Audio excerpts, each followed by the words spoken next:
saudara yang dikasihi oleh Tuhan, ini sangat penting bagi kita untuk kita merenungkan satu kebenaran firman Tuhan ini.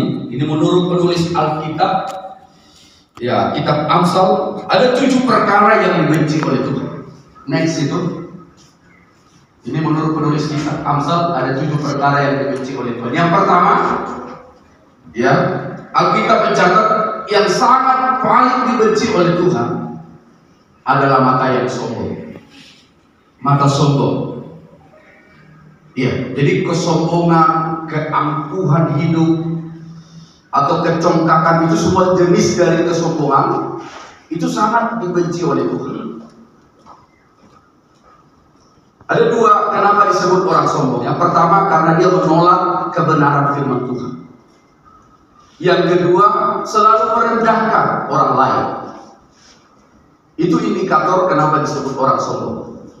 Jadi kalau ada orang tidak mengakui Tuhan, ya, sepertinya keberhasilan yang diperolehnya itu bukan karena Tuhan, tapi karena kehebatannya. Itu adalah termasuk jenis orang yang sombong. Dijauhkan Tuhan dari kita semua. Amin. Amin. Iya.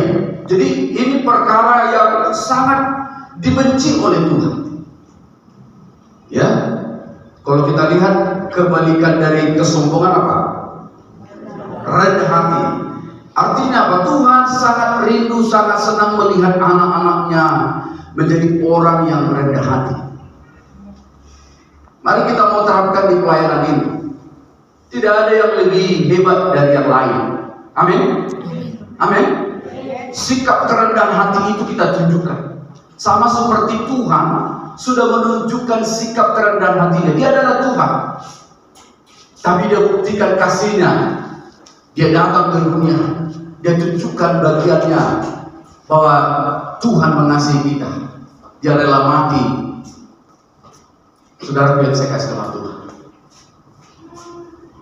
Nah, kalau kesombongan, ya, jadi kalau kita lihat ini, saya coba banyak referensi yang saya baca tentang kesombongan ini. Bisa faktor penyebabnya, faktor pendorong orang sombong.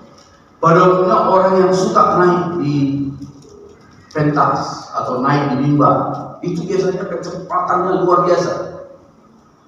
Contoh seperti selebritis, orang-orang yang sering naik mimbar, naik panggung, di panggung spektakuler, itu biasanya cepat orang sombong.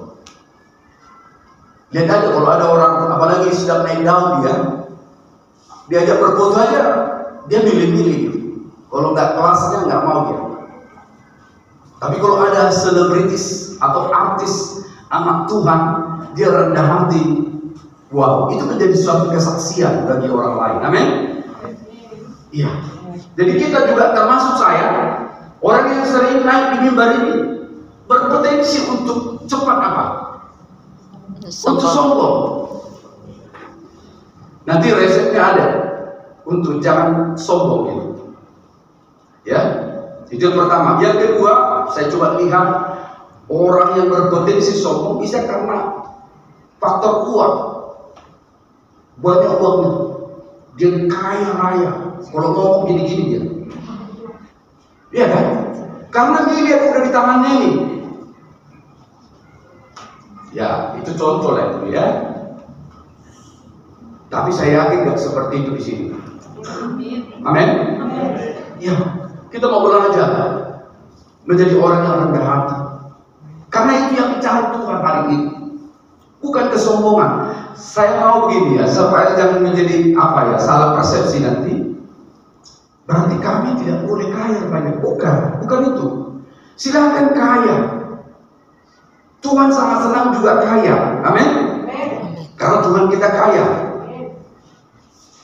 Tapi jangan di atas kekayaan itu ada kesombongan. Itu maksudnya roh kesombongan, keangkuhan. Oh, akunya, gara-gara akunya makanya bisa semua berhasil, itu katanya kan. Itu kesombongan. Tapi kita ganti, semuanya karena Tuhan. Amin. Tuhan yang ditinggikan, Tuhan yang dipermuliakan, itu maksudnya. Kalau ditanya berapa anaknya Ina, oh anak saya ada 10, 5 laki-laki, 5 perempuan. terpujilah nama Tuhan. Semua sudah berhasil karena Tuhan. Amin. Itu maksudnya. Ada orang di sana, berapa anaknya? 2. Satu di Poltabes, satu lagi di lembaga pemasyarakatan. Hebat lainnya. Rupanya tahanan semua. Di Poltabes karena berkasus. Yang di lembaga pemasyarakatan juga karena berkasus. Tidak ada yang bisa kita banggakan. Ini juga berdasarkan referensi yang saya dapatkan. Faktor potensi untuk bisa sombong juga bisa karena jabatan, posisi. Kalau ada orang dari Kapolsek, Kapolres, Kapolda, Kapolri, itu tingkatan yang paling tinggi misalnya, itu di tingkat kepolisian misalnya. Sebenarnya kalau kita masuk di posisi yang tertinggi, harus ada pengakuan saya bisa menjadi Kapolri semuanya karena Tuhan Yesus. Amin. Amin. Bukan karena kehebatan kita. Saya tidak tahu apa yang menjadi profesi kita hari ini. Sebagai pedagang, sebagai pengusaha, selayaknya saudara kalau ada yang bertanya, kenapa Eda begitu laris jualanmu? Saudara boleh katakan semuanya karena Tuhan. Saya ini manusia biasa. Selebritis juga itu kan kalau naik panggung, ya begitu diagungkan. Kayak Michael Jackson itu ya. Kalau mereka membuat apa namanya, yang ke daerah-daerah itu apa namanya? Mereka turun apa namanya? Konser, ya kan? Begitu banyak orang yang mengagungkan itu. Saya mengajak kita semua anak Tuhan jangan mengagungkan ya manusia itu maksudnya. Siapa idolanya? Idolanya Krisdayanti katanya. Salah kita. Kalau idola Krisdayanti itu salah.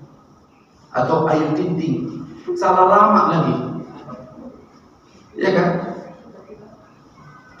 Coba referensikan nanti banyak anak Tuhan yang hebat-hebat. Saya melihat anak Tuhan bukan soal jabatannya hebat, bukan itu. Tapi apakah hidupnya bermanfaat atau tidak? Hidupnya berdampak atau tidak? Itu menjadi pertanyaan. Ini saya termasuk orang yang aktif di media sosial. Saya amati 1 minggu terakhir ini ada 3 orang tokoh yang sensasional yang membuat media sosial sangat begitu saya perhatikan. Saya nggak kenal yang namanya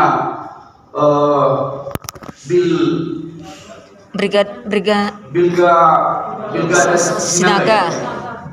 Saya coba lihat Facebooknya, wajarlah diagungkan orang, wajarlah diingat orang, dikenal. Rupanya dia, saya perhatikan itu postingannya jejak digital nggak bisa dibohongi gitu.